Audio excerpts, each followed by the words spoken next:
আজকের লেসনে আমরা যেটা পড়ব সেটা হচ্ছে সুশাসনের ক্রমবিকাশ। একটু আগে আমি তোমাদেরকে পড়িয়েছিলাম সেটা হচ্ছে সুশাসনের উপাদান ও বৈশিষ্ট্য।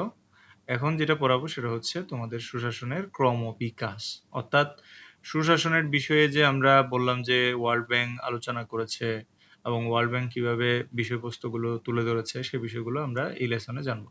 বিশেষ করে যে সুশাসনের ধারণাটা আসলে কিভাবে উৎপত্তি হয়েছে এবং কিভাবে বিকশিত হয়ে আজকের পর্যায়ে পর্যন্ত এসেছে সেই বিষয়গুলো নিয়ে আমরা আজকের ক্লাসে আলোচনা করব। তো ক্রমবিকাশের কথাই বলতে গিয়ে আমি তোমাদেরকে প্রথমেই বলছিলাম যে গ্রিক দার্শনিক যারা তারাই মূলত হচ্ছে সুশাসনের বিষয়ে ধারণা দিয়েছেন। যে গভর্নেন্স শব্দটি ওই গ্রিক শব্দ কোবার্নাও থেকে এসছে, যার অর্থ হচ্ছে জাহাজ পরিচালনা করা। মানে মেনলি জাহাজ পরিচালনাকে বোঝানোর জন্য গ্রিক দার্শনিকরা এই কুবার্নাও শব্দটি ব্যবহার করেছেন। তো এই শব্দটা প্রথম যিনি ব্যবহার করেছেন তিনি হচ্ছে গ্রিক দার্শনিক প্লেটো। তোমরা নিশ্চয়ই জানো যে সক্রেটিসের ছাত্র যিনি ছিলেন সেই প্লেটোই মূলত হচ্ছে দ্য রিপাবলিক যে বইটা, সেই বইটা তিনি রচনা করেছেন এবং জ্ঞান বিজ্ঞানের অন্যতম পূর্ণভূমি হিসেবে বিবেচিত সেই গ্রিক যেই নগরাষ্ট্র সেই অ্যাথেন্সেই মূলত হচ্ছে তাদের বাস। সক্রেটিসের ছাত্র প্লেটো এবং এই প্লেটোই মূলত হচ্ছে আহ, যেটা আমরা কুবার্নাও অর্থাৎ এই যে গভর্নেন্স শব্দের গ্রিক শব্দ যেটা কুবার্নাও এটা ব্যবহার করেছেন রূপক অর্থে, অর্থাৎ জাহাজ পরিচালনা অর্থে ব্যবহার করেছেন। প্লেটো যেটা বলেছিলেন সেটা হচ্ছে ন্যায়ভিত্তিক ও আদর্শ রাষ্ট্র প্রতিষ্ঠা করা গেলে জনগণের কল্যাণ নিশ্চিত হবে। এরিস্টটল সেই ক্ষেত্রে বলছে কি, রাষ্ট্র আসলে টিকে আছে কি উন্নত জীবন বজায় রাখার জন্য। আমরা যদি বলি যে আমরা আজকে রাষ্ট্রের মধ্যে কেন আছি, সেটার একটাই উত্তর, সেটা হচ্ছে কি উন্নত জীবন এবং নিরাপদ জীবন। এটা তো এরিস্টটল বলছে রাষ্ট্র টিকে আছে উন্নত জীবন বজায় রাখার জন্য। এই কোটেশনটা একটু মনে রাখবা।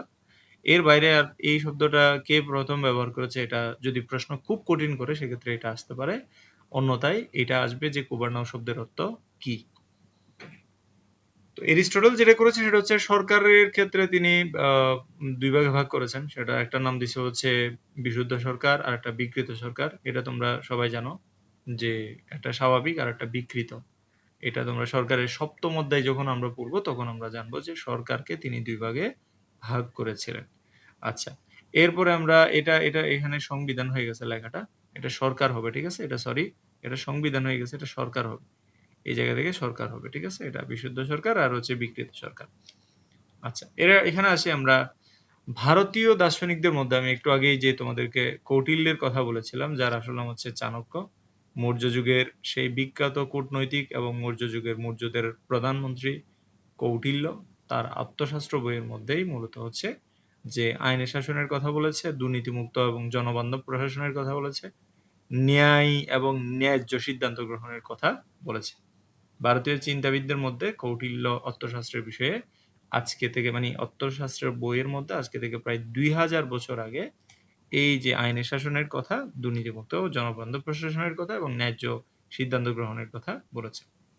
আধুনিক যুগে এসে জন লক, হবস, রুশোর মতো যারা দার্শনিক আছে তারাও কিন্তু এই ন্যায্য বা সুশাসনের কথা বলেছে। তো লক বলতেছে সরকার যদি মানুষের প্রকৃত অধিকার রক্ষা করতে ব্যর্থ হয় তবে জনগণ সেই সরকার পরিবর্তন করতে পারে। আমরা স্বাভাবিকভাবে পৃথিবীর বিভিন্ন প্রান্তে যুগে যুগে বিভিন্ন শাসকরা ক্ষমতা থেকে চলে যেতে বাধ্য হয়েছে। ক্ষমতা চিরস্থায়ী নয়, কিন্তু মানুষের অধিকার যারা রক্ষা করেছে তারা রয়ে গেছে মানুষের অন্তরে সারা জীবনের জন্য। জন লক এই কথাটা বলেছে যে সরকার যদি মানুষের প্রাকৃতিক অধিকার কি, মানুষের খাদ্য, বস্ত্র, বাসস্থান, শিক্ষা, চিকিৎসা এবং হচ্ছে আইনি নিরাপত্তা, স্বাধীনতা, এগুলো যদি রক্ষা করতে পারে তাহলে জনগণ সরকারকে বাহবা দিবে। এটাই হচ্ছে সুশাসন। আর যদি সেক্ষেত্রে ব্যর্থ হয় তাহলে জনগণ সরকার পরিবর্তন করবে। আর টমাস হবস এবং রুশো সামাজিক চুক্তি মতবাদ কি? সামাজিক চুক্তি মতবাদের মূল আলোচনার বিষয়বস্তু হচ্ছে কি যে মানুষেরা ঐক্যবদ্ধ হয়ে পারস্পরিক সহযোগিতার মাধ্যমে রাষ্ট্র সৃষ্টি করেছে।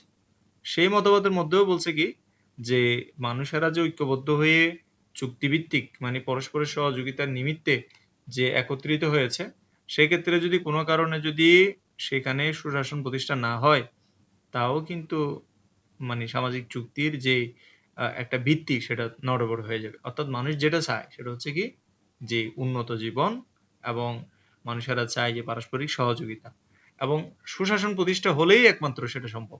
সামাজিক চুক্তি মতবাদে যারা বিশ্বাসী তারাও মনে করে যে সামাজিক চুক্তি যেটা মানুষেরা চেয়েছে সেটা প্রকৃত অর্থেই প্রতিষ্ঠা হবে তখনই যখন রাষ্ট্রের মধ্যে সুশাসন প্রতিষ্ঠা হবে যেন সুশাসনের মানে সামাজিক চুক্তি মতবাদেও সুশাসনের ভিত্তি পাওয়া যায়। অর্থাৎ তারা সুশাসনের বিষয়ে আলোচনা করেছে। আধুনিক সময়ে সে সুশাসনের তাত্ত্বিক ভিত্তি স্থাপন করেছে যেটা আমরা একটু আগেও বলছি, তোমাদেরকে প্রথম ক্লাসে বলছি, ধারণার মধ্যে বলছি। ধারণার মধ্যে একদম ওয়ার্ল্ড ব্যাংকের যে ছবি দেওয়া আছে না ওইখানে ওয়ার্ল্ড ব্যাংক যেটা করেছে সেটা হচ্ছে সাব-সাহারা আফ্রিকাতে গিয়ে from crisis to sustainable development নামক একটা রিপোর্ট তারা প্রকাশ করেছে, একটা প্রতিবেদন প্রকাশ করেছে। ওটা 1970 থেকে 1990 এর একটা অর্থনৈতিক দুরবস্থা উপর ভিত্তি করে গবেষণা করে মূলত ওয়ার্ল্ড ব্যাংক এটা বের করেছে। এটার উপর ভিত্তি করেই তারা বলছে যে সুশাসন ছাড়া কখনো উন্নয়ন সম্ভব নয়।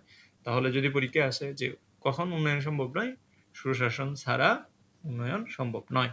তাহলে বিশ্বব্যাংকই মূলত সুশাসনের বিষয়ে আলাপ করেছে এবং এই বিশ্বব্যাংকই মূলত 2000 সালে 4টি স্তম্ভের কথা বলেছে যেটা আমি গত লেসনে আলোচনা করেছি এবং বিশ্বব্যাংকই মূলত 6টি সূচকের কথা বলেছে। তাহলে বিশ্বব্যাংক 6টি সূচক মানে ইন্ডিকেটর যেগুলো থাকলে বলতে পারবো যে না এটা সুশাসন আছে। তাহলে আমরা এখানে যে আধুনিক সময়ে সুশাসনের তাত্ত্বিক ভিত্তির কথা বললাম এই তাত্ত্বিক ভিত্তি স্থাপন করেছে ওয়ার্ল্ড ব্যাংক বা বিশ্ব ব্যাংক, ওয়ার্ল্ড ব্যাংক WB লিখে স্বাভাবিকভাবে। তো তাদের যে রিপোর্ট সেটা হচ্ছে sub Sahara Africa from crisis to sustainable development. Okay, এরপরে আমরা যাই কেন সুশাসন আসলে জরুরি। সুশাসনের যে গুরুত্ব এটা অনেক সময় আসতে পারে যে একটা রাষ্ট্রের সুশাসনের গুরুত্ব কি বা সুশাসনের গুরুত্ব ব্যাখ্যা করো, অনুধাবনমূলক প্রশ্নে আসতে পারে যেখানে তোমরা জানো যে 2 নম্বরের প্রশ্ন আছে না, 2 নম্বরের প্রশ্নের মতো অর্থাৎ 2 নম্বরের যে অনুধাবনমূলক প্রশ্ন সেখানে কিন্তু পরীক্ষায় প্রশ্ন আসতে পারে। কেন সুশাসন জরুরি? ফার্স্ট অফ অল আইনি শাসন, দায়িত্বশীল সরকার, নাগরিক অধিকার নিশ্চিত করতে, এটাই হচ্ছে মূল কাজ। দায়িত্বশীল সরকার প্রতিষ্ঠা করবে, নাগরিক অধিকার নিশ্চিত করবে, এটাই হচ্ছে মূল কাজ। রাষ্ট্রের সামাজিক, রাজনৈতিক, অর্থনৈতিক অগ্রগতির জন্যই অপরিহার্য। সুশাসন ছাড়া কুশাসন, দুর্নীতি, বিশৃঙ্খলা, ব্যর্থ রাষ্ট্র হওয়ার ঝুঁকি থাকে। একটা রাষ্ট্র ব্যর্থ কখন হয়? যখন রাষ্ট্রের জনগণের যে ইচ্ছা আকাঙ্ক্ষা বাস্তবায়ন করতে পারে না রাষ্ট্র, তখন ওই রাষ্ট্রকে বলে ব্যর্থ রাষ্ট্র। এবং সেখানে যখন দুর্নীতি, বাসাবাদে, অপশাসন, দুঃশাসন, স্বৈরশাসন যখন নেমে আসে তখন ওটাকেই বলে ব্যর্থ রাষ্ট্র। তাহলে একটা রাষ্ট্রের মধ্যে সুশাসন না থাকলে একটা ব্যর্থ রাষ্ট্রে পরিণত হবে। দায়িত্বশীল সরকার থাকবে না, নাগরিক অধিকার নিশ্চিত হবে না, সামাজিক অর্থনৈতিক অগ্রগতি হবে না, কুশাসন নেমে আসবে, দুর্নীতি বাড়বে, বিশৃঙ্খলা বাড়বে, মারামারি খুনাখুনি হবে, এগুলোই হচ্ছে তো গুরুত্বের দিকগুলো এখানে আছে যে একটা রাষ্ট্রের সুশাসন দরকার, রাষ্ট্রীয় প্রতিফলন, সুশাসন রাষ্ট্রের প্রতিফলন অর্থাৎ রাষ্ট্রটা কেমন এটা সুশাসন আছে কি নাই এটা বিবেচনা করে বলা যাবে। একটা রাষ্ট্রের মধ্যে সুশাসন থাকলে আমরা বলতে পারি এটা ভালো রাষ্ট্র। দ্বিতীয়ত হচ্ছে অর্থনৈতিক উন্নয়ন। যদি সুশাসন থাকে তাহলে অর্থনৈতিক উন্নয়ন হবে, যদি সুশাসন থাকে ন্যায় বিচার নিশ্চিত হবে, যদি সুশাসন থাকে গণতন্ত্র, মানবাধিকার নিশ্চিত হবে। তো তোমরা মানবাধিকার টপিকটা এখনো পড়ো না, এটা তোমাদের পঞ্চম অধ্যায়ে আছে। এটা যদি তোমরা পঞ্চম অধ্যায়ে পড়ে থাকো আর যদি একদম শুরু থেকে ক্লাস শুরু করছো তবে মানবাধিকারের বিষয়টা তোমরা নাও পেতে পারো। পঞ্চম অধ্যায়ে আছে এটা। মানবাধিকার কি? মানুষ জন্মগতভাবে যে অধিকারগুলো পাওয়া উচিত মানুষের, ঠিক আছে? অর্থাৎ একটা মানুষ হিসেবে বেড়ে ওঠার জন্য যে অধিকার সেগুলো হচ্ছে মানবাধিকার।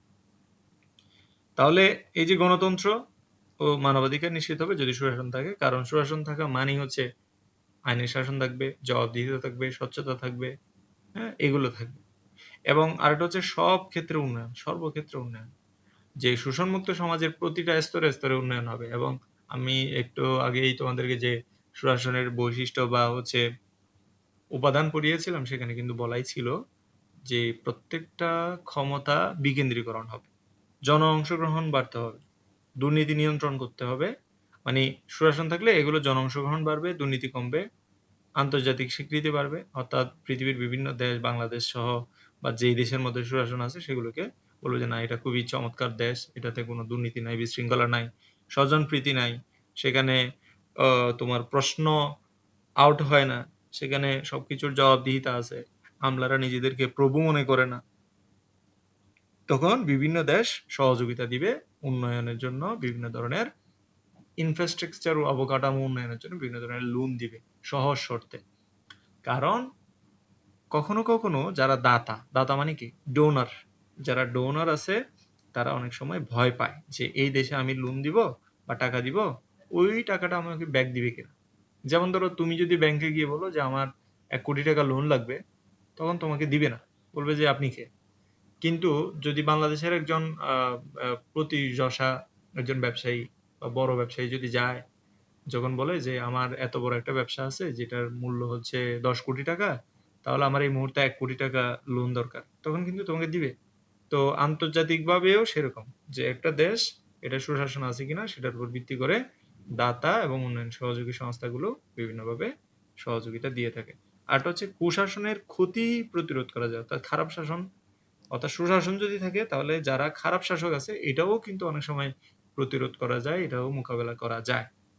যেমন ধরো বাংলাদেশের রিজার্ভ যদি আজকে 1 বিলিয়ন, সরি, বাংলাদেশের রিজার্ভ যদি আজকে কি হয় যে অনেক বড় হয়, হ্যাঁ অনেক বড়, দুর্নীতি না হলে তো রিজার্ভ বাড়বে, তাই না? রিজার্ভ মানে বুঝছো তো, যে একটা দেশের রিজার্ভ বলে একটা, মানে ধরো তোমার যে সম্পদ, সেই সম্পদ মানে কি রিজার্ভ হিসেবে চিন্তা করো, তাহলে প্রত্যেকটা দেশেরও সেরকম কিছু রিজার্ভ মানে সম্পদ থাকে, যে সম্পদটার উপর ভিত্তি করেই কিন্তু অনেক সময় অনেক কিছু বিবেচনা করা হয়, দেশের সমৃদ্ধি, মানুষের মাথাপিছু আয়, অথবা হচ্ছে একটা রাষ্ট্রের ঝুঁকি, এগুলো সবকিছু বিবেচনা করা হয়। তো কুশাসন প্রতিরোধ করা যাবে যদি ধরো একটা রাষ্ট্রের মধ্যে সুশাসন ছিল, 10 বছর সুশাসন ছিল, পরবর্তীতে এমন এক শাসক আসছে যে কিনা কুশাসন করতেছে, ওই সুশাসনের কারণে ওই কুশাসনটাও অনেক সময় কি হয়ে যাবে, যে তোমার প্রতিরোধ হবে। অর্থাৎ মানুষেরা ওই সুশাসন দেখে পরবর্তী থেকেই আর ওই সুশাসনে যখন অভ্যস্ত হয়ে যাবে, আর কুশাসন করা সম্ভব হবে না। এটা আরটা হচ্ছে সুশাসন প্রতিষ্ঠা হলে আইনের শাসন, জবাবদিহিতা, স্বচ্ছতা বজায় থাকে, মানবাধিকার ও গণতন্ত্র রক্ষা পায়, অর্থনৈতিক উন্নয়ন, সামাজিক স্থিতিশীলতা নিশ্চিত হয়। এই হলো কথা, এগুলো হচ্ছে সুশাসনের গুরুত্বপূর্ণ দিক বা গুরুত্বের দিক। সুশাসনের গুরুত্ব ছিল এগুলা। কেন সুশাসন দরকার? রাষ্ট্র কেমন সেটা দেখতে সুশাসন দরকার। অর্থনৈতিক উন্নয়নের জন্য, ন্যায় বিচার নিশ্চিত করার জন্য, গণতন্ত্র মানবাধিকারের জন্য, সব ক্ষেত্রে উন্নয়নের জন্য, জনগণ অংশগ্রহণ বৃদ্ধির জন্য। এবং সুশাসন যদি থাকে দুর্নীতি কমবে, আন্তর্জাতিক স্বীকৃতি বাড়বে, কুশাসন প্রতিরোধ হবে, কুশাসন আসতে পারবে না, ঠিক আছে? আর অন্যদিকে হচ্ছে যে সুশাসনের কারণে গণতন্ত্রও রক্ষা পাবে, ঠিক আছে?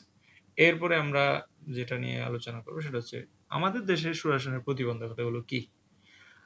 এটা শুধু আমাদের দেশে নয়, ওয়ার্ল্ড ওয়াইড সুশাসনের প্রতিবন্ধকতা হচ্ছে যে শান্তি নাই, স্থিতিশীলতা নাই।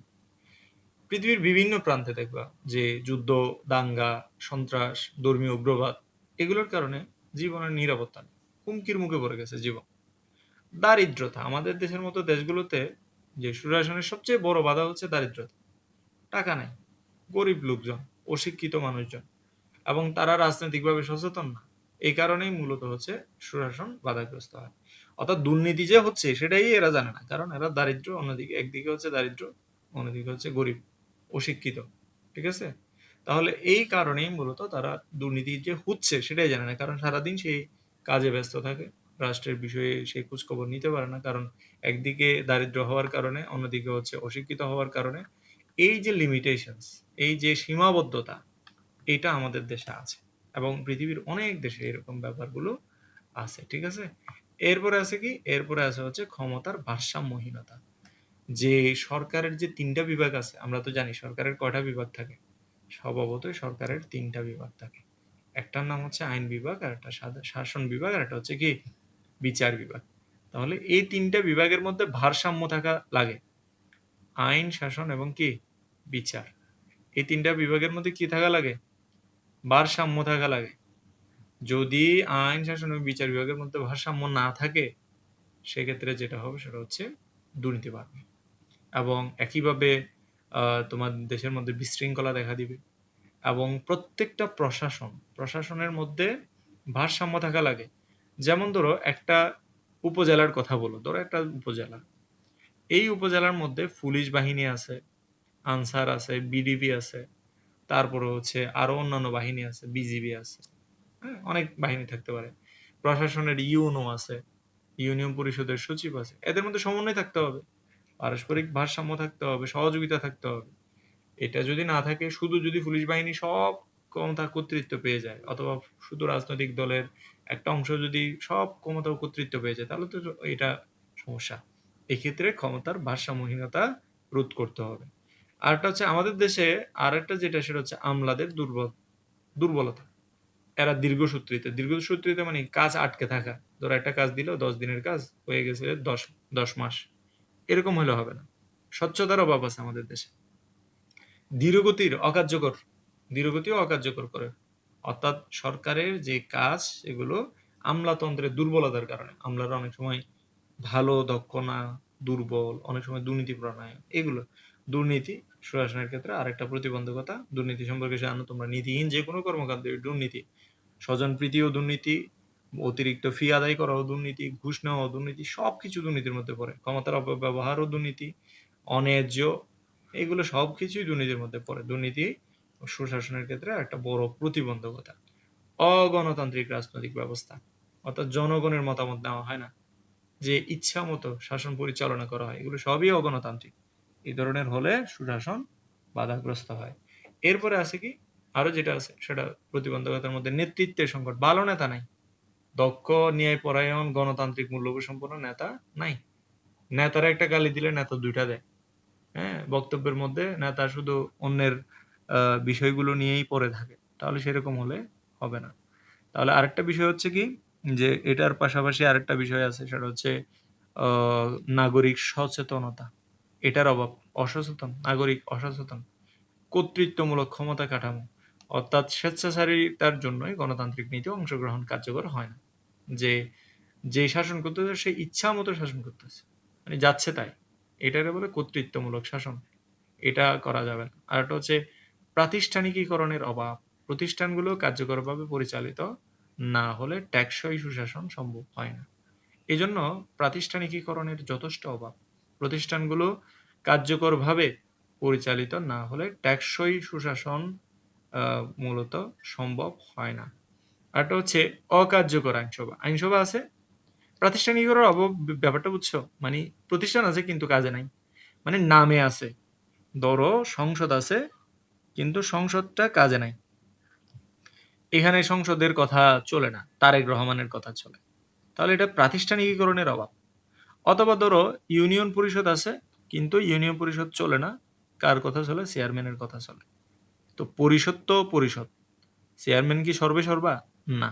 পরিষদের বাকি মেম্বার আছে, এখানে মেম্বার আছে ৯ জন মেম্বার আছে, ৩ জন মহিলা মেম্বার আছে, তারপরে হচ্ছে সচিব আছে। তো সবাইকে নিয়েই তো প্রতিষ্ঠান, তাই না? তো প্রতিষ্ঠানগুলো কার্যকরভাবে পরিচালিত না হলে টেকসই সুশাসন সম্ভব হয় না। আরেকটা হচ্ছে অকার্যকর আইনসভা। আমাদের দেশের যে আইনসভা, সংসদ, সংসদ ভূমিকা রাখতে না পারলে, যথাযথ ভূমিকা রাখতে না পারলে। আরো যেগুলো আছে সেটা হচ্ছে স্থানীয় সরকার কাঠামোর দুর্বলতা। স্থানীয় নেতৃত্ব ও জনগণ অংশগ্রহণের সুযোগ সীমিত। এখানে স্থানীয় পর্যায়ের নেতা নাই, জনগণও ভালোভাবে ওই প্রতিষ্ঠানগুলোতে অংশ নিতে পারে না। স্থানীয় সরকার কোনগুলা?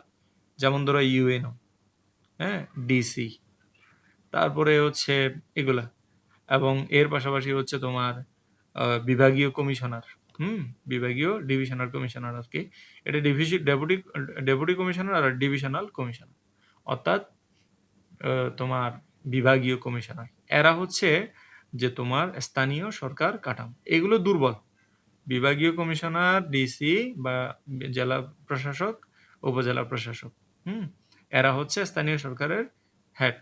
এর পাশাপাশি আরো কি আছে? যেমন ধরো উপজেলা পরিষদ আছে, ইউনিয়ন পরিষদ আছে, জেলা পরিষদ আছে। জেলা পরিষদ, উপজেলা পরিষদ, ইউনিয়ন পরিষদ, এগুলো সবগুলো স্থানীয় সরকার, স্থানীয় স্বায়ত্ত সরকারের মধ্যে পড়ে। স্থানীয় নেতা নাই, জনগণও এগুলোতে যায় না, ইউনোর কাছে যায় না, ডিসির কাছে যায় না, বিভাগীয় পরিষদে মন্তব্য করে না, নিজেদের মতামত জানায় না।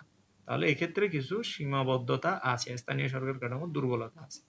সামরিক হস্তক্ষেপ। আমাদের দেশের একটা বিরাট মানে বিরাট অংশ, দেশের স্বাধীনতার পর থেকে বড় একটা অংশ সামরিক ক্ষমতা, সামরিক শাসনের মধ্য দিয়ে গেছে। এই যে সামরিক শাসনের মধ্য দিয়ে যাওয়া এবং এর ফলশ্রুতিতে দেশের যে সুশাসন, সেই সুশাসনের ক্ষেত্রে ব্যাহত হয়েছে। যে সেনাবাহিনী অনেক সময় অগণতান্ত্রিকভাবে হস্তক্ষেপ করে, ক্ষমতা থেকে সরিয়ে দেয়। এই কারণেই মূলত এটা বলা হয়েছে। আরেকটা কি? আরেকটা হচ্ছে তোমার আইনের শাসনের অভাব, গণতান্ত্রিক গণমাধ্যমের স্বাধীনতার অভাব। যে নিউজ কি করবে এটা সরকার বলে দিচ্ছে। মিডিয়া হাউসগুলো স্বচ্ছভাবে নিউজ করছে না, ব্যক্তি বা প্রতিষ্ঠানের প্ররোচনায় পড়ে যাচ্ছে। তারা বিশেষ কোনো গোষ্ঠীকে ফোকাস করে নিউজ করতেছে, অথবা কোনো একটা গোষ্ঠীকে হেয় করে নিউজ করতেছে, অথবা কাউকে বেকায়দা ফেলার জন্য বিভিন্ন ধরনের তোমার যেটাকে আমরা বলি স্পামিং, বিভিন্ন ধরনের হলুদ সাংবাদিকতা। মিডিয়ার ক্ষেত্রে হলুদ সাংবাদিকতা শব্দটা অনেক সময় ব্যবহার করা, ইউলো জার্নালিজম। তাহলে এখানে যে হলুদ সাংবাদিকতা, গণমাধ্যমগুলোর স্বাধীনতার অভাব, অন্যদিকে গণমাধ্যমের কর্মী যারা আছে, তাদের সম্পাদক যারা আছে, তারা অনেক সময় হলুদ সাংবাদিকতার পথটাকে বেছে নেয়। আরেকটা বিষয় হচ্ছে ই গভর্নেন্স এর অনুপস্থিতি। ই গভর্নেন্স কি? ই গভর্নেন্স এর মানে হচ্ছে ইলেকট্রনিক গভর্নেন্স। ইলেকট্রনিক গভর্নেন্স এর ক্ষেত্রে যেটা আমরা লক্ষ্য করি সেটা হচ্ছে কি, যে সবকিছু প্রযুক্তি নির্ভর। তো ওই ক্ষেত্রে জনগণ ঘরে বসে অল্প সময়ে, খুব কম পরিশ্রমে, কম খরচে যে তথ্য প্রযুক্তি ব্যবহার করে তাদের যে সেবা, সেই সেবা তারা গ্রহণ করতে পারে। তো তথ্য প্রযুক্তি ব্যবহার না করে সরকার কোনো একটা শাসন পরিচালনা করলে বর্তমান সময়ে এটাকে কোনোভাবেই সুশাসন বলা যাবে না। তো আমাদের দেশের যে ই গভর্নেন্স এর অনুপস্থিতি যথেষ্ট রয়েছে, এবং এটা আমরা চোখে পড়ার মতোই আর কি, যথারীতি সরকারি বিভিন্ন সেবাগুলো অনলাইনে নাই। তো অনেক ক্ষেত্রে আছে, আবার অনেক ক্ষেত্রে নাই। এটা এখন হবে, ভবিষ্যতে হয়ে যাবে ই গভর্নেন্সটা। তো ই গভর্নেন্স না থাকা মানে হচ্ছে এটা সুশাসনের ক্ষেত্রে একটা প্রতিবন্ধকতা, বাধা। এরপরে আমরা যাই এটা থেকে উত্তরণের উপায় কি। তার আগে আমরা আবার একটু রিক্যাপ করি যে কিসের প্রতিবন্ধকতা। সহজ কথায় দারিদ্রতা, শিক্ষা, ক্ষমতার ভারসাম্যহীনতা, আমলাতন্ত্রের দুর্বলতা, দুর্নীতি, শান্তি স্থিতিশীলতা নাই আমাদের দেশগুলোতে, অগণতান্ত্রিক রাজনৈতিক ব্যবস্থা, জনগণের ইচ্ছাকে মেনে নেওয়া হয় না, নেতৃত্বের সংকট আছে, ভালো নেতা নাই, নাগরিক সচেতনতার অভাব আছে, কর্তৃত্বমূলক ক্ষমতা কাঠামো, স্বেচ্ছাচারিতা রয়েছে, প্রাতিষ্ঠানিকীকরণের অভাব, যেটা যে প্রতিষ্ঠানের মাধ্যমে হওয়ার কথা সেটা না হয়ে ব্যক্তিকেন্দ্রিক হয়ে যাওয়া। আরটা হচ্ছে অকার্যকর আইনসভা, আইনসভা কার্যকর না হলে নীতি নির্ধারণ ও বাস্তবায়ন দুর্বল হয়। এরপরে প্রতিবন্ধকতাগুলো এখানে আছে। স্থানীয় সরকারের আরো কিছু প্রতিবন্ধকতা, সুশাসনের আরো কিছু প্রতিবন্ধকতা: স্থানীয় সরকারের কাঠামোর দুর্বলতা, সামরিক হস্তক্ষেপ, আইনের শাসনের অভাব, গণমাধ্যমের স্বাধীনতার অভাব, ই গভর্নেন্স এর অনুপস্থিতি। সুশাসনের প্রতিবন্ধকতা উত্তরণের উপায় কি? উত্তরণের উপায় মানে বুঝছো তো, এই যে প্রতিবন্ধকতা যেহেতু আছে, উত্তরণের উপায় অবশ্যই আছে। সমস্যা সেটাই যদি সেটা উত্তরণের উপায় থাকে। যদি উত্তরণের উপায় না থাকে, তাহলে সেটাকে সমস্যা বলা যাবে না, প্রতিবন্ধকতা বলা যাবে না। প্রতিবন্ধকতা কাটিয়ে ওঠার হচ্ছে প্রথমে তোমার আমার সবাইকে সচেতন হইতে হবে, নাগরিকদের সচেতন হইতে হবে, তাদের অধিকার কর্তব্য সম্পর্কে সচেতন হওয়া লাগবে। শুদ্ধাচার প্রতিষ্ঠা, নাগরিক ও সরকারি পর্যায়ে সততা ও নৈতিক আচরণ নিশ্চিত করা, দুর্নীতি প্রতিরোধ, এবং হচ্ছে দুর্নীতি নিয়ন্ত্রণ করে জাতীয় সম্পদ ও সুযোগের সমৃদ্ধি বন্টন মানে সুষম বন্টন নিশ্চিত করা। এটার মানে হলো যে রাষ্ট্রের প্রত্যেকটা নাগরিকের জন্য সমান অধিকার, ন্যায্য অধিকার নিশ্চিত করা। তাহলে দুর্নীতি প্রতিরোধ করা, ন্যায্য অধিকার নিশ্চিত করা, দারিদ্র বিমোচন করা, দারিদ্রতা কমিয়ে আনা। এবং একটা রাষ্ট্রের মধ্যে জনগণ কখন শাসনতান্ত্রিক বিষয়গুলো সম্পর্কে বিমুখ হয়ে পড়ে জানো? যখন সেখানে দারিদ্রতা ভর করে। এবং এখানে দারিদ্রতার রেখে একটা রাষ্ট্রের মধ্যে কখনো সুশাসন নিশ্চিত করা যাবে না, কারণ দারিদ্র বা গরিব জনগোষ্ঠীগুলো পিছিয়ে পড়লে সেটাকে আমরা সুশাসন বলতে পারি না। সুশাসন হচ্ছে সেটাই যেখানে ন্যায্যতা, সমতা এবং পারস্পরিক যে সহযোগিতার মনোভাব থাকবে, এবং সামাজিকভাবে সবাই সমান অধিকার পাবে। গণতন্ত্রের প্রাতিষ্ঠানিকীকরণ, রাজনৈতিক ও প্রশাসনিক প্রতিষ্ঠানগুলোকে শক্তিশালী ও দক্ষ গণতান্ত্রিক রূপে স্থাপন করা। অর্থাৎ প্রত্যেকটা প্রতিষ্ঠানের মধ্যে এমন মনোভাব তৈরি করতে হবে যে গণতান্ত্রিক মনোভাব। গণতান্ত্রিক মনোভাব মানে কি? অর্থাৎ সবার মতামত গ্রহণ করবে, বেশিরভাগ মানুষের মতামতকে গুরুত্ব দিবে। এরপরে আসি আরো কিছু প্রতিবন্ধকতার উত্তরণের উপায় কি। স্বশাসিত স্থানীয় প্রতিষ্ঠান কার্যকর করা, এই যে ইউনিয়ন, উপজেলা, জেলা পরিষদ, সরকার, পৌরসভা, সিটি কর্পোরেশন, এগুলোকে কার্যকর করতে হবে, যথাযথভাবে কার্যকর করতে হবে। যেমন ধরো, তোমার যদি কোনো একটা সহযোগিতা দরকার হয়, তাহলে তুমি কোথায় যাবে? উপজেলায় যাবে না প্রথমে ইউনিয়নে যাবে? প্রথমে ইউনিয়নে যাবে, ইউনিয়নে না পারলে উপজেলায় যাবে, উপজেলায় না পারলে জেলায় যাবে। যারা শহরে আসে তারা পৌরসভায় যায়, সিটি কর্পোরেশনে যায়, যারা গ্রামে আছে তারা ইউনিয়ন পরিষদ। এইভাবেই স্থানীয় পর্যায়ে জনগণের যে চাহিদা, জনগণের যে ইচ্ছা, জনগণের যে আকাঙ্ক্ষা, সেটা বাস্তবায়ন করার জন্য মূলত স্থানীয় পর্যায়ের যে প্রতিষ্ঠানগুলো আছে সেগুলোকে কার্যকর করতে হবে। উগ্রবাদের বিস্তার রোধ করতে হবে। শিক্ষা, সচেতনতা, দারিদ্র্য বিমোচন এবং সামাজিক স্থিতিশীলতার মাধ্যমে উগ্রবাদের প্রভাব কমাতে হবে। উগ্রবাদ মানে কি? উগ্রবাদ মানে হচ্ছে সহিংস পন্থায় যে কোনো ভীতিকর পরিস্থিতি তৈরি করাটাই হচ্ছে উগ্রবাদ। ধরো একদল মানুষ হঠাৎ করে গুলি নিয়ে রাস্তাঘাটে নেমে পড়ল। মিটিং, তারপরে হচ্ছে স্লোগান, ভয়াবহ পরিস্থিতি তৈরি করলো। এগুলো হচ্ছে উগ্রবাদ। এই ধরনের পরিস্থিতি তৈরি করে। এটা গণতান্ত্রিক পন্থায় হইলে সেটা অবশ্যই বৈধ পন্থায়, আইনি পন্থায় এবং ভালোভাবে সেটা করতে হবে। আরেকটা হচ্ছে গণমুখী সেবার উদ্ভাবন। এমন সেবা নিশ্চিত করতে হবে যেটা কম খরচে সবার জন্য নিশ্চিত করা যায়। আইনের শাসন প্রতিষ্ঠা করতে হবে। সবাই সমানভাবে আইনের আওতায় আনা যায় এবং স্বেচ্ছাচার এবং অপরাধ নিয়ন্ত্রণ করা। স্বাধীন বিচার বিভাগ প্রতিষ্ঠা করা। সবাই যাতে সমান বিচার পায়। ন্যায় নীতি যাতে প্রতিষ্ঠা হয় এবং সবার স্বাধীনতা যাতে নিশ্চিত হয়। জবাবদিহিমূলক প্রশাসন, আমলাতান্ত্রিক জবাবদিহিতা এগুলো নিশ্চিত করতে হবে। অর্থাৎ প্রশাসনকে জবাবের আওতায় আনা, আমলাদেরকেও জবাবের আওতায় আনা যে তোমরা কি করতেছো। তো এখন আমরা অনেকগুলো পয়েন্ট বললাম যে সুশাসনের প্রতিবন্ধকতা কিভাবে দূর করা যায়। অনেকগুলো প্রতিবন্ধকতা ছিল, দারিদ্র্য ছিল, আমাদের গণতান্ত্রিক চর্চার অভাব ছিল, সুশাসনের অভাব, সংবাদপত্রের স্বাধীনতার অভাব, এই বিষয়গুলো ছিল। তাহলে সুশাসনের প্রতিবন্ধকতা উত্তরণের উপায়গুলো সম্পর্কে এখানে ছিল পয়েন্ট আকারে। নাগরিক সচেতনতা বাড়াইতে হবে, শুদ্ধাচার প্রতিষ্ঠা হবে, দুর্নীতি প্রতিরোধ করতে হবে, দারিদ্র্য বিমোচন, গণতন্ত্রের প্রাতিষ্ঠানিকরণ, স্বায়ত্তশাসিত বা স্বশাসিত প্রতিষ্ঠানগুলো কার্যকর করা, উগ্রবাদ বিস্তার রোধ করা, গণমুখী সেবা উদ্ভাবন করা যেটা সবার জন্য সমানভাবে এবং সহজে প্রাপ্য, এবং একইভাবে হচ্ছে স্বাধীন বিচার বিভাগ প্রতিষ্ঠা করা, জবাবদিহিমূলক প্রশাসন নিশ্চিত করা, আমলাতান্ত্রিক জবাবদিহিতা নিশ্চিত করা। এগুলো সবগুলো সম্ভব হলে সুশাসন প্রতিষ্ঠা হবে। সুশাসন প্রতিষ্ঠায় সরকার কি করতে পারে? সরকারের করার অনেক কিছুই আছে। যেমন ধরো অংশীদারিত্বমূলক উন্নয়ন পরিকল্পনা গ্রহণ, যেখানে জনগণকে অন্তর্ভুক্ত করা হবে। জনগণকে ট্রেনিং এর মাধ্যমে মানব সম্পদ উন্নয়ন করতে হবে। তবেই তো দারিদ্রতা বিমোচন হবে, তাই না? আইনসভাকে কার্যকর করতে হবে। শান্তি ও শৃঙ্খলা বজায় রাখতে হবে। বিচার বিভাগের স্বাধীনতা দিতে হবে। কার্যকর আমলাতন্ত্র গঠন করতে হবে। স্বচ্ছতা ও জবাবদিহিতা নিশ্চিত করতে হবে। নাগরিক সেবা বৃদ্ধি করতে হবে। গভর্নেন্স প্রতিষ্ঠা করতে হবে যাতে অনলাইনের মাধ্যমে সকল সেবা নিশ্চিত হয়। শুদ্ধাচার চর্চা করতে হবে। যে নৈতিকতা, শুদ্ধাচার মানে হচ্ছে যেটা সঠিক, যেটা ভালো, যেটা কারো অ মানে ক্ষতি করে না সেটাই।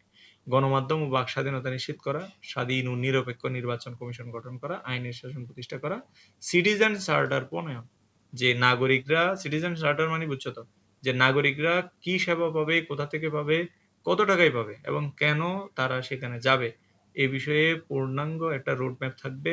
এটাই হচ্ছে সিটিজেন চার্টার, যেখান থেকে নাগরিকরা তাদের ন্যায্য মূল্যে সেবাগুলো পাবে। জনপ্রশাসনের প্রণোদনার ব্যবস্থা করবে, সামাজিক নিরাপত্তার কর্মসূচি গ্রহণ করবে। এগুলো সবই সরকার করতে পারে এবং অলরেডি আমাদের দেশের মধ্যে সেটা হচ্ছে। ট্রেনিং দিচ্ছে, আইনসভা অর্থাৎ সংসদের মধ্যে ডিবেট হচ্ছে, শান্তি শৃঙ্খলা বজায় রাখার জন্য পুলিশ বাহিনী কাজ করে যাচ্ছে, বিচার বিভাগের স্বাধীনতার জন্য যারা আইনজীবী আছে, বিচারক আছে, তারা কাজ করতেছে, কার্যকর আমলাতন্ত্রের জন্য আমলাদেরকে বিভিন্ন ট্রেনিং দেওয়া হচ্ছে, স্বচ্ছতা জবাবদিহিতা নিশ্চিত করার জন্য দুর্নীতি দমন বিরোধী দুর্নীতি দমন আইন আছে বা আরো অন্যান্য বিভিন্ন বিষয় আছে, গভর্নেন্স প্রতিষ্ঠা করা, এরপর হচ্ছে শুদ্ধাচার চর্চা নিশ্চিত করা। এগুলো সবগুলো সরকার করতেছে, চেষ্টা করতেছে। সিটিজেন চার্টার এখন তুমি অনলাইনের মধ্যে সার্চ করলেই তুমি পাবে বিভিন্ন ধরনের সেবা, কত টাকা লাগবে, কোথায় পাবে, সবকিছু।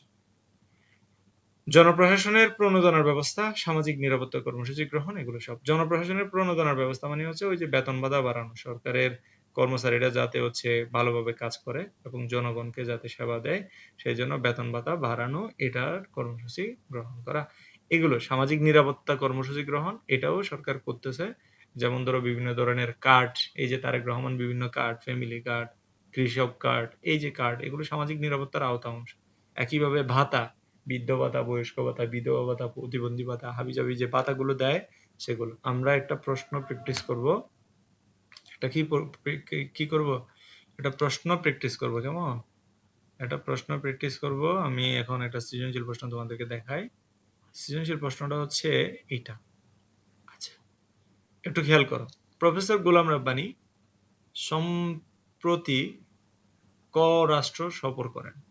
তিনি দেখতে পান সেখানকার রাজনৈতিক ব্যবস্থার জনগণের মতামত খুবই প্রাধান্য পায়। তাহলে এখানে রাজনৈতিক ব্যবস্থায় জনগণের খুবই প্রাধান্য পায়। তাহলে আমরা স্বাভাবিকভাবে জানি যে এখানে গণতন্ত্র আছে, কারণ রাষ্ট্রের মধ্যে গণতন্ত্র থাকলেই জনগণের মতামত প্রাধান্য পায়। স্বচ্ছতা ও জবাবদিহিতার সাথে রাষ্ট্রের যাবতীয় কর্মকাণ্ড পরিচালিত হওয়ার সরকারের জনপ্রিয়তা দিন দিন বাড়ছে। প্রথম প্রশ্ন হচ্ছে জনমত কি? এটা তোমরা পাবে, এটা নিয়ে একটা পুরো অধ্যায় আছে।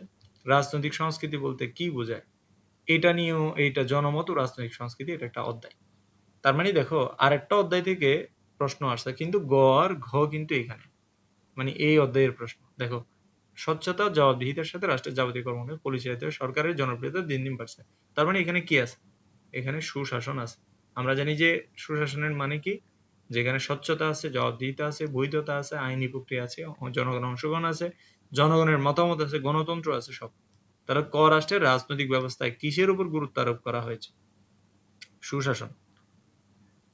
উত্তর হচ্ছে কি? সুশাসন। প্রথম বাক্যে উত্তর করার ক্ষেত্রে প্রথম বাক্যে তোমাকে লিখতে হবে যে উক্ত ক রাষ্ট্রের রাজনৈতিক ব্যবস্থায় সুশাসনের উপর গুরুত্ব আরোপ করা হয়েছে।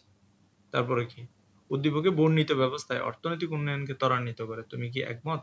এই যে আমি তোমাদের বললাম যে সুশাসন যদি থাকে একটা রাষ্ট্রে, অর্থনৈতিকভাবে সেই রাষ্ট্র এগিয়ে যায়, সমৃদ্ধি লাভ করে, জনগণের অর্থনৈতিক অবস্থা পরিবর্তন হয়, এটা। তাহলে উদ্দীপকে বর্ণিত ব্যবস্থা অর্থনৈতিক উন্নয়নকে ত্বরান্বিত করে। তুমি কি একমত? উত্তর হচ্ছে অবশ্যই একমত, কারণ সুশাসন থাকলে একটা রাষ্ট্রের মধ্যে দুর্নীতি কমবে, স্বজনপ্রীতি কমবে, অর্থনৈতিকভাবে এগিয়ে যাবে। তো এখানে অনেকগুলো হিউজ ইনফরমেশন আছে।